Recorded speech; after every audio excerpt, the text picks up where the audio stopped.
Why is the world's media here today? Like Nigel said, why are they here? Why the Financial Times of London, the BBC, NHK? You know why?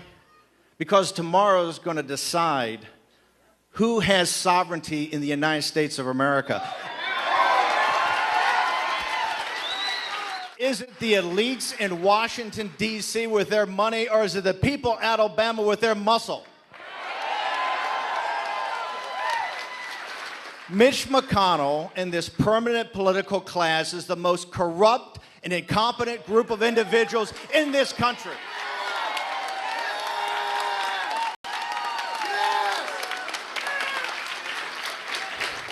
Let's have a serious discussion what's going on here in Alabama. They've raised $30 million to Judge Moore's, what, 2 or 3?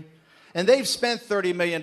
They did not come down here to Alabama to have a reasoned discussion with you, to have a debate with you, to have any kind of talk about the issues of immigration, the issues of trade, anything that's important today, America's commitments throughout the world. What they did is spend $30 million to destroy a man.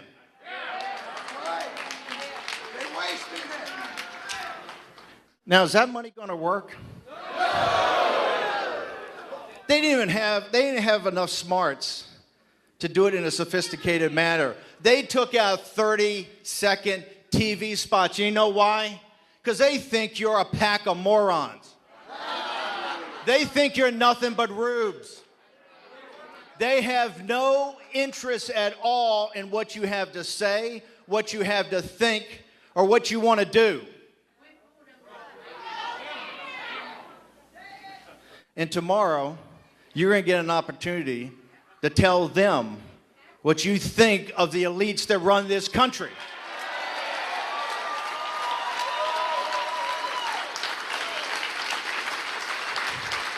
Remember, these are the same people that have tried to destroy Donald J. Trump from the first day he announced for office.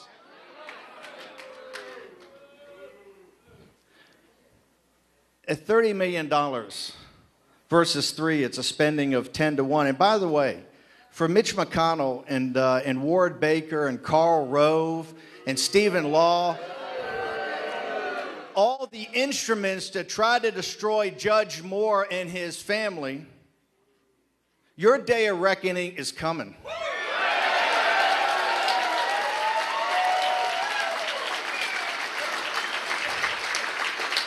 But more important, for the donors who put up the money and the corporatists that put up the money, your day of reckoning is coming too. You got to remember something here, folks. This is a business model that works. The corporatist, donor, consultant, K Street, lobbyist, influence peddler, politician class. Washington, D.C., 7 of the 9 richest counties in the country surrounded. Since the first time of the discovery of the silicon chip, the per capita income in Washington, D.C. is higher than Silicon Valley. It's a business model that works because every year they get to spend $4.2 trillion of your money that's going to be a burden on your kids, grandkids, and great-grandkids.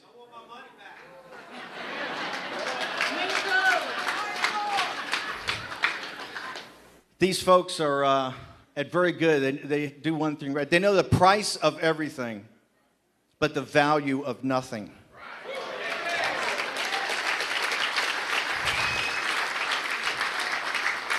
And they know the the price of Luther Strange. It's $30 million. They weighed and measured Luther Strange.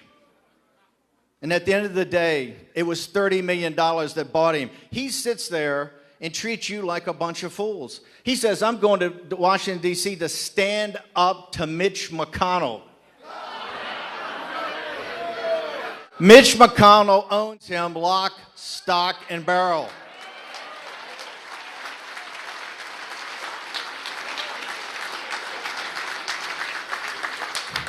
Now people have asked, why Sarah Palin and Phil Robertson and Nigel Farage and Mark Levin and Mark Meadows and Dr. Savage I could go on and on. Laura Ingraham, right? On and on and on of the people that support Judge Moore and not the candidate that Donald Trump is backing.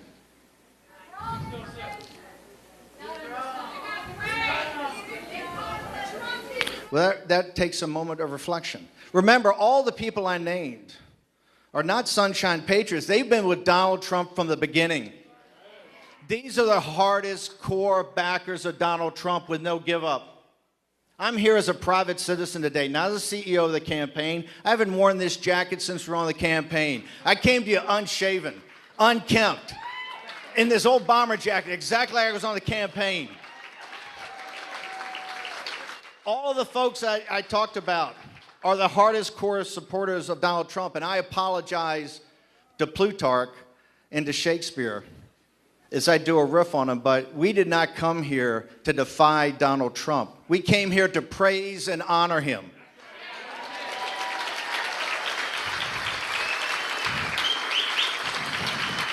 The opposition party right there, the media, they're nothing but the running dogs of the elites of this world.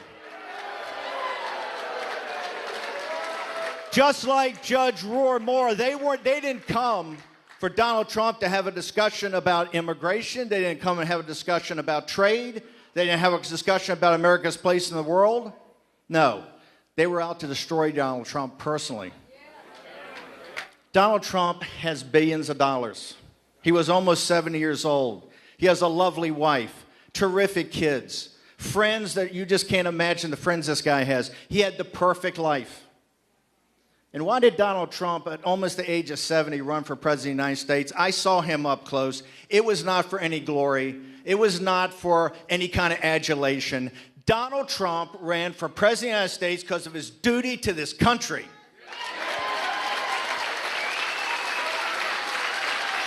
Donald Trump is one of the most courageous individuals I've ever seen, and I've seen it up close. When they try to destroy him every day, it wasn't a debate about his policies. It was about the politics of personal destruction. And every day in Washington, D.C., it's the same thing. How tough do you think it is to get his agenda? No, we got a cute phrase, drain the swamp, okay? But the enemy we face is not cute.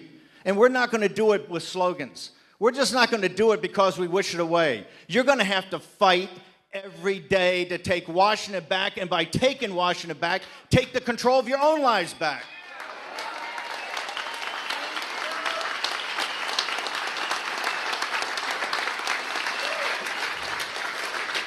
Every person in this country should get down every night and thank God Donald Trump is president of the United States.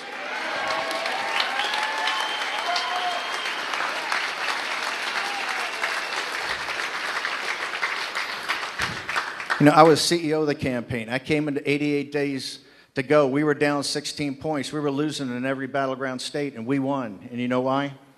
We laid out a populist, nationalist, conservative message. Populist because it's anti-elite, because those fools in Davos and Washington, D.C. are totally incompetent and corrupt. Nationalist because we're anti-globalists. We believe in America first, and what's good for this country is good for its citizens. And conservative because we totally reject the progressive movement and what it stands for. Yes. They talk about hate speech. Let's talk about economic hate crimes that have been done on the working men and women in this country. They've gutted this country. They've gutted manufacturing jobs and shipped them overseas. You know what for? For profit. You think this opioid crisis just came about? There's a direct correlation between the factories and jobs that were shipped to China and the workers left behind with total despair. I saw in this campaign, the way we won was we had a candidate that was the greatest public speaker since William Jennings Bryan, Donald J. Trump. And we had a lot of common sense of where we had to go, and audiences like you in Ohio and Iowa and Pennsylvania, Wisconsin, Michigan. We did something nobody ever thought could be done. A conservative candidate could win the upper Midwest. Well, we won it in over 300 electoral votes. But I will tell you, On the day of November 8th, I knew it was divine providence that helped us win.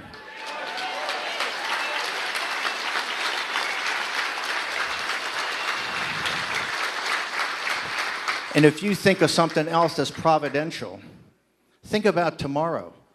This is Jeff Sessions' seat that we're going to fill. Yes. Jeff Sessions, the son of Alabama. He's one of the finest men I've ever met. He's pure of heart and tough as boot leather. He is a man with the most integrity in Washington, D.C. He's also a man that Mitch McConnell and all of the elites, the permanent political class, despise. Because unlike Luther Strange, he can't be bought. There's no price that Jeff Sessions can be bought.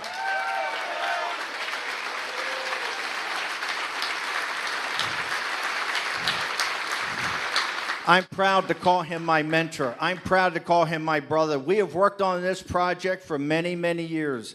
Jeff Sessions is the spiritual father of this movement. He's the original populist and nationalist in this country, and we owe him a great debt of gratitude.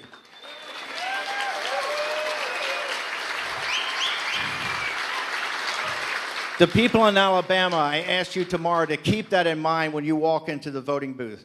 Remember whose seat that Judge Moore is going to replace. It's Jeff Sessions, one of the most unique men. Forget politicians, one of the most unique men in our country.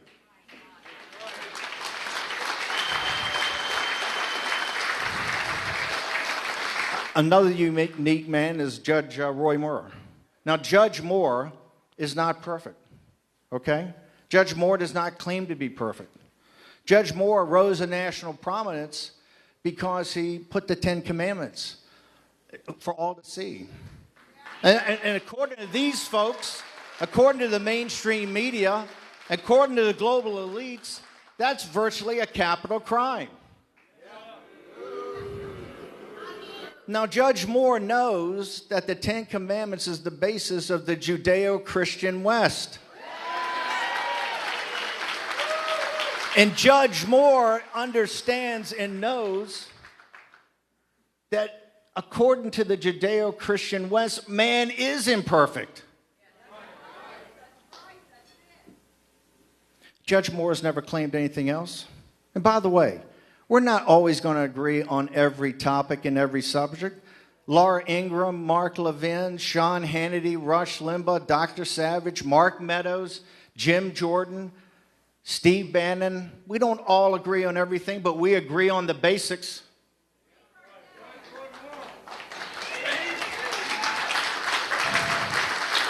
Judge Roy Moore is a good man. He's a courageous man. And most importantly, he's a righteous man.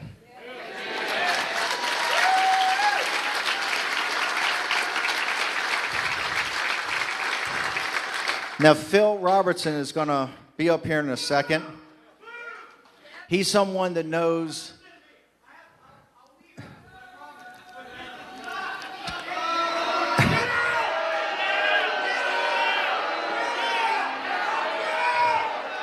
Phil Robertson knows the good book a lot better than I do. But one thing he does understand is Ecclesiastes. People say, why are we so divided? Why are we not united? Well, there's a time and season for everything under heaven. And sometimes there's a time for peace. And sometimes there's a time for war. We're not going to hug out our differences. We're going to have to fight for our differences. Now, we're going to fight at the ballot box. We're going to fight in opinion pieces. We're going to fight by talking to our neighbors. We're going to fight by the lived experience of our lives to show other people this is the right way to live. This is the right way to be an American. This is what being an American citizen is about.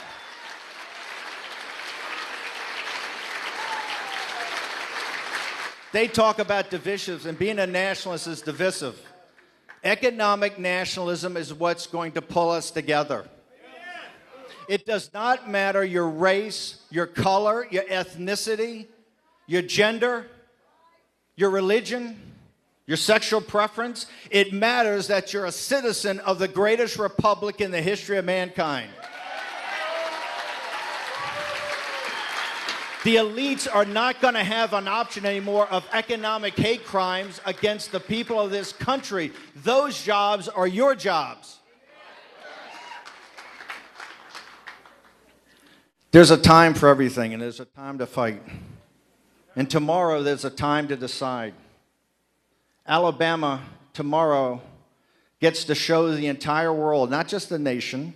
You get to show the BBC. You get to show the NHK in Japan, CCTV in China, the Guardian newspaper from England, the Times of London, all of them, New York Times, the Washington Post, the entire fake news industry.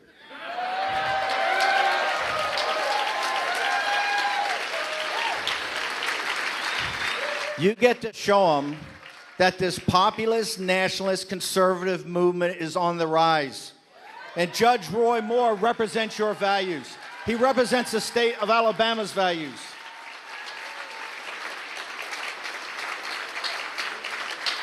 Because remember one thing.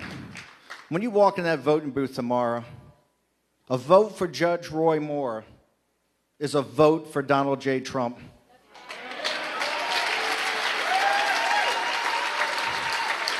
And a vote for Donald J. Trump is a vote to make America great again.